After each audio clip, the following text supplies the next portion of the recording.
کہ آپ علیہ الصلوۃ والسلام پر جو فترۃ الوحی کا جو معاملہ تھا اس میں کیا کیا حکمتیں تھیں۔ اس میں ایک دو حکمتیں جو تھیں ہم نے آپ کے سامنے بیان کر دی ہیں۔ اس کی آگے والی بات یہ ہے کہ ایک حکمت یہ بھی ہو سکتی ہے کہ آپ علیہ الصلوۃ والسلام جو پہلی وحی میں جو ملک کا جو سامنا کیا، فرشتے کا، جبرائیل کا جو سامنا کیا، وہ خوف بھی آپ کے لیے ایک تھا۔ یعنی دو چیزیں ہیں۔ پچھلی نشست میں جو ہم نے بات آپ کے سامنے رکھی ہے، آغاز نبوت کا خوف، جو آپ کو پتہ نہیں تھا کہ آپ نبی ہیں اور آپ کو یوں اچانک آپ نبی بنائے گئے، اس کا جو خوف تھا وہ ایک مستقل ایک خوف وہ جو آپ نے ایک فرشتے کا سامنا کیا، وہ خوف بھی، کیونکہ ایک نبی پر جو وحی نازل کرتا ہے رب العالمین، اس کی مختلف صورتیں ہوتی ہیں۔ ما كان لبشر ان يكلمه الله الا وحيا او من وراء حجاب او يرسل رسولا فيحيي باذنه ما يشاء۔ یہ سورۃ الشورى کی آخری دو آیتوں سے پہلے کی آیت ہے۔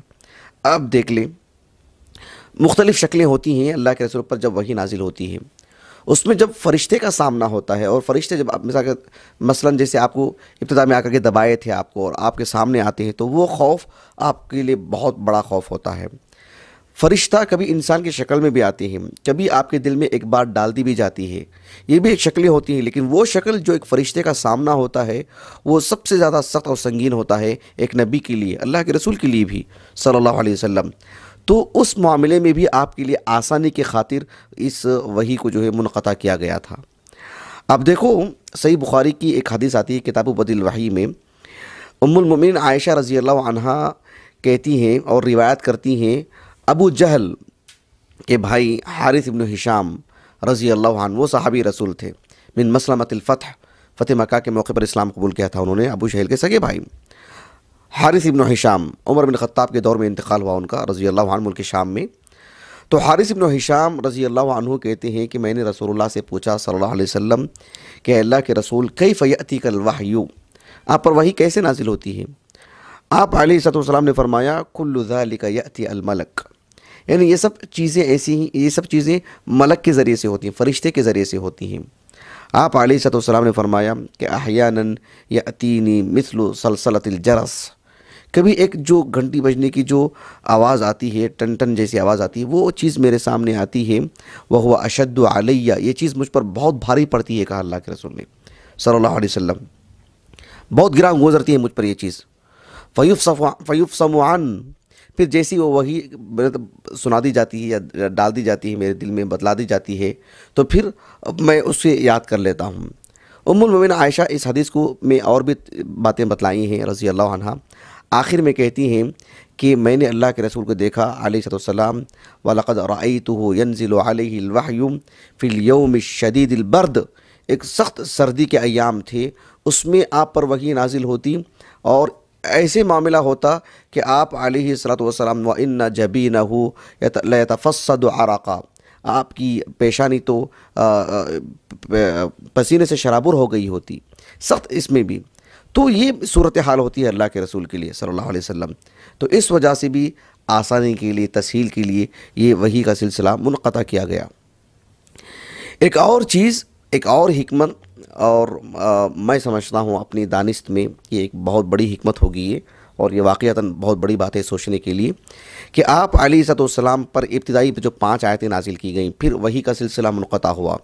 اس میں ایک بہت بڑی حکمت یہ تھی کہ آپ علیہ الصلوۃ والسلام کو پہلی وحی میں اقرا کہا گیا کہ آپ پڑھو، یعنی تعلیم حاصل کرو، آپ دراسہ کیجئے، یعنی جو آیتیں نازل کی گئیں اس میں اقرا بسم ربک، اپنے رب کے بارے میں جانو، اپنے رب کی معرفت حاصل کرو، جو کلام آپ پہ نازل کیا گیا ہے اس میں تدبر کیجئے، اس میں معانی نکالیے، حالات کا دراسہ کیجئے، کون اپنے ہیں، کون دور کے ہیں، کس کو کون سی بات پیش کرنی چاہیے، سب چیزیں سامنے ہوں، پھر جا کر کے آپ دعوت و تبلیغ کا کام کریں۔ ایسا نہ ہو کہ آپ پڑھے بغیر، کرے بغیر، جیسے ہم دور حاضر میں بہت سارے نوجوانوں کو دیکھتے ہیں کہ وہ کچھ پڑھ کر کے ایک مبلغ، ایک داعی اور ایک خطیب القوم، ایک مفتی قوم، یہ سب بن جاتے ہیں، یہ سب نادانی ہیں۔ دیکھیے ایسا نہیں ہونا چاہیے۔ ہمارے معاشرے میں ہم بہت سارے لوگوں کو دیکھتے ہیں کہ 2000 3000 لوگوں کو جمع کر کے خطیب القوم بن جاتے ہیں اور کہتے ہیں کہ بلغوا عنی ولو آیا۔ صحیح بخاری کی حدیث ہے، یہ کتاب المغازی کی، جسے کتاب المناقب کی، جسے کتاب احادیث الانبیاء کی، جسے عبداللہ بن عمرو بن عاص نے روایت کیا تھا رضی اللہ عنہما، کہ بلغوا عنی ولو آیا کا یہ مطلب نہیں ہے کہ آپ شریعت کا ایک حصہ جان لیں تو آپ خطیب القوم بن جائیں۔ آپ بتلائیے کہ آپ کے سامنے 2000 لوگ بیٹھے ہیں، ان میں سے کون ایسے لوگ ہیں جن کو ایک بھی بات نبی کی نہیں معلوم ہے؟ سب کو معلوم ہے، سب آپ کی جگہ میں آ کے کھڑے ہو جائیں؟ ایسی ہونے والی بات نہیں ہے۔ یہ ایک غلط فقہ ہے، یہ غلط سوچنے کا انداز ہے۔ یہ شریعت کے باب میں علم حاصل کرنا بہت اہم چیز ہے، پھر آپ دعوت و تبلیغ کا کام کریں۔ اس کا یہ مطلب نہیں ہے کہ آپ کو مثال کے طور پر آپ نے کسی کو چھینکتے ہوئے دیکھا، آپ بولیے کہ آپ کو الحمدللہ کہنا چاہیے۔ یہ مطلب ہے بلغوا عنی ولو آیا، یہ نبی کی حدیث ہے، ایسے سمجھاؤ۔ آپ کوئی ٹخنوں سے نیچے پہنا ہے، آپ جانتے ہیں تو آپ بتلائیے کہ اللہ کے رسول نے اس پر وعید سنائی ہے صلی اللہ علیہ وسلم۔ یہ مطلب ہوتا ہے بلغوا عنی ولو آیا کا۔ یہ مطلب نہیں ہوتا ہے کہ آپ نے 2-3 باتیں پڑھ لیں، 2 سورتوں کا ترجمہ معلوم کر لیا، 2 حدیثیں معلوم کر لیں اور آپ جو ہے ممبر پر کھڑ گئے، آپ خطیب القوم بن گئے۔ آپ لوگوں کے پاس پھر مسائل کا دراسہ کرنے لگ گئے، آپ سوال کا جواب دینے لگ گئے۔ آپ یہ سب غیر دیانتداری ہے۔ یہ کام آپ کے علاوہ کون ہوگا جو نہیں کر سکتا ہے؟ سب کریں گے ایسے کام، پھر کیا ہوگا دین کا حلیہ؟ صحابہ میں ایسی عجلت سب چیزیں نہیں تھیں۔ پورے صحابہ، کل کے کل صحابہ پڑھنے پڑھانے کے لیے نہیں بیٹھے، وہی لوگ بیٹھے پڑھنے پڑھانے کے لیے، مسائل سمجھانے کے لیے، دین کے بارے میں بتلانے کے لیے، جن کے پاس علم تھا اور ٹھوس علم رکھتے تھے۔ صحابہ میں علم میں تفاوت تھا۔ وہ صحابہ جو ابھی اسلام قبول کیے تھے، ابھی ان کو پڑھنے کی ضرورت تھی، انہوں نے اس طرح کا کبھی ممبر نہیں سنبھالا۔ انہوں نے خود صحابہ میں آپ دیکھ سکتے ہیں یہ چیز، حالانکہ بحیثیت صحابی ہونے کا جو شرف ہے اس میں کوئی شریک نہیں ان کا، لیکن علم کی اگر بات کرتے ہیں تو کئی صحابہ تابعین کے پاس بیٹھ کر کے پڑھا کرتے تھے، سعید بن مسیب رحمہ اللہ وغیرہ کے دور میں۔ تو اللہ کے رسول پر 5 آیتیں نازل کی گئیں صلی اللہ علیہ وسلم، اس وجہ سے کہ آپ اچھی طرح سے دراسہ کریں، اچھے سے پڑھیں، پھر آپ جا کر کے دعوت و تبلیغ کا کام کریں۔ اسی لیے شیخ محمد بن صالح ابن عثیمین رحمہ اللہ نے ان کی جو اصول فی تفسیر جو چھوٹا سا رسالہ ہے، اس میں اول ما نزل، جو سب سے پہلے اللہ کے رسول پر کیا نازل ہوا صلی اللہ علیہ وسلم، اس مبحث میں آپ نے یہ بات لکھی ہے کہ آپ علیہ الصلوۃ والسلام کو اقرا کہہ کر کے آپ کو نبی بنایا گیا، اور یا ایھا المدثر کہہ کر کے جب دوسری وحی نازل ہوئی تو آپ کو رسول بنایا گیا کہ اب آپ جا کر کے دعوت و تبلیغ کا کام کر سکتے ہیں۔ اس سے پہلے آپ کو جو دعوت نہیں دی گئی، آپ علیہ الصلوۃ والسلام کو جو ابتدائی 5 آیتیں نازل تھیں، آپ مکلف نہیں تھے کہ آپ جائیں لوگوں میں بتلائیں، اپنی نبوت کا اعلان کریں اور دعوت و تبلیغ کا کام کریں۔ نہیں، ابھی فی الحال ضرورت ہے علم کی۔ اسی لیے اللہ نے انبیاء کا تعارف کرواتے ہوئے کہا فَلَمَّا جَاءَتْهُمْ رُسُلُهُمْ بِالْبَيِّنَاتِ۔ یہ انبیاء کا مطلب یہ انبیاء کی خصوصیت ہے کہ بینات کی روشنی میں تو ہم دیکھتے ہیں کہ بڑی تعداد میں لوگ، یعنی مطلب ایک طرح کا مشغلہ بنا رکھیں، ایک طرح کی مطلب حرص ہے، یہ بھی ایک طرح کی مطلب ہوا نفس کے شکار ہو جاتے ہیں کہ لوگوں کے سامنے گفتگو کرنا۔ دیکھیں گفتگو کا جو انداز ہوتا ہے وہ انسانوں کو ملتا ہی ہے۔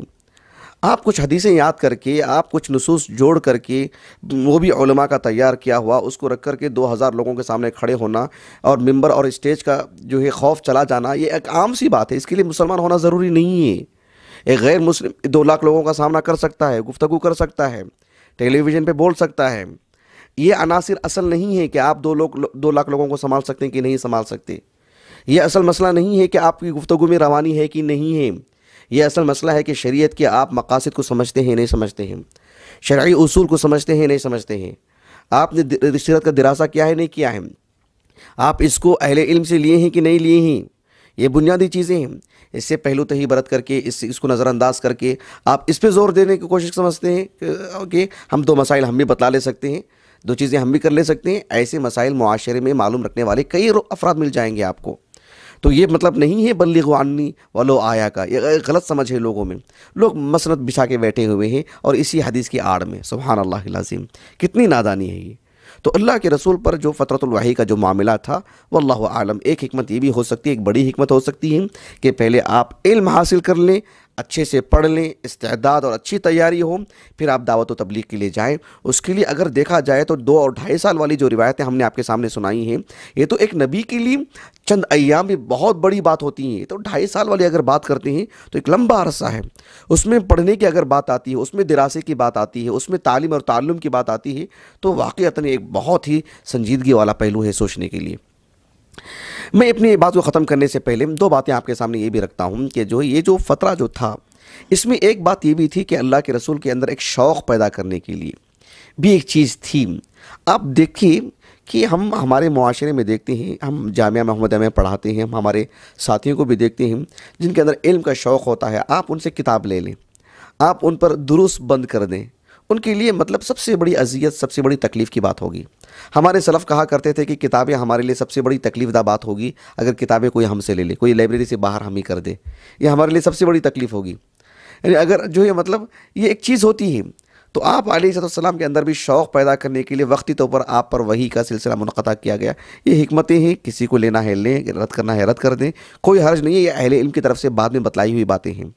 لیکن اس میں ایک وزن ہے اس بات میں، وہ اس لیے کہ اس سے پہلے ہم نے آپ کے سامنے جو حدیث رکھے تھے کہ آپ علیہ السلام کے ایک صحابی جابر ابن عبداللہ رضی اللہ عنہما، یہ صحیح بخاری میں اور صحیح مسلم میں، صحیح بخاری میں متعدد جگہوں پر ہیں کہ یحییٰ بن ابی کثیر رحمہ اللہ کہتے ہیں کہ میں نے یعنی ابو سلمہ رحمہ اللہ سے سنا کہ وہ جابر بن عبداللہ سے رضی اللہ عنہما کہ وہو یحدث عن فترۃ الوحی، کہ آپ علیہ السلام سے میں نے سنا، جابر کہتے ہیں رضی اللہ عنہما، میں نے اللہ کے رسول کو فترۃ الوحی کا جو پیریڈ ہے اس دور سے متعلق کچھ باتیں اللہ کے رسول مجھے بتلا رہے تھے۔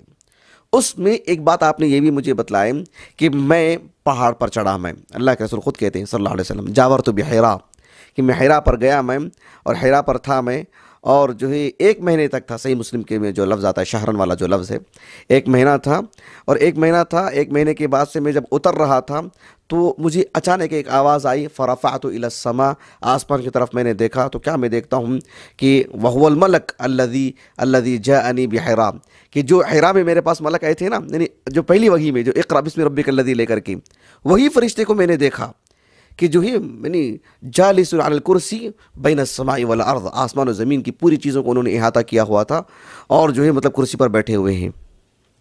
تو اس دوران میں اللہ کے رسول کا کبھی سامنا نہیں ہوا، وہ مدت سے قطع نظر اللہ کے رسول کا یہ کہنا کہ جو ہے وہی فرشتے جو غار حرا میں آئے تھے، تو گویا کہ اس دوران میں کبھی نہیں آئے تھے اللہ کے رسول کے پاس صلی اللہ علیہ وسلم۔ یہ صحیح بخاری کی حدیث ہے کتاب التفسیر کی۔